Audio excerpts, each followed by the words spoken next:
Tersangka kasus begal sadis Rudi Hartono yang berusia 35 tahun, warga Jalan Jenderal Sudirman RT 1, Kelurahan Pasar Satelit Kecamatan Lubuk Linggau Utara 2, ditangkap tim Gaspol Unit Reskrim Polsek Lubuk Linggau Barat karena melakukan penodongan menggunakan senjata api rakitan dan pisau.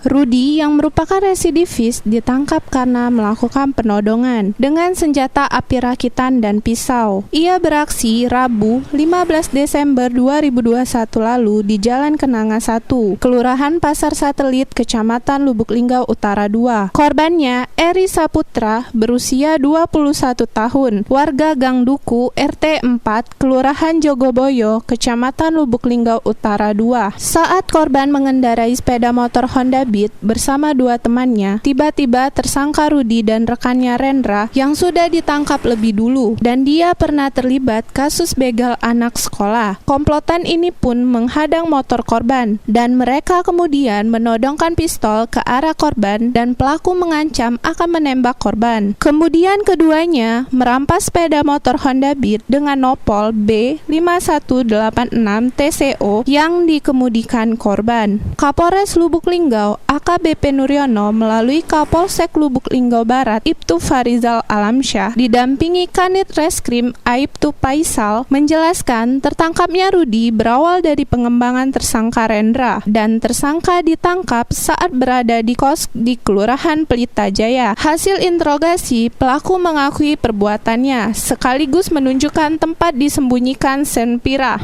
Sementara itu dijelaskan juga tersangka mengakui hasil uang perampokan itu digunakan untuk membeli narkoba sabu-sabu dan judi online. Rajab Silambari TV melaporkan.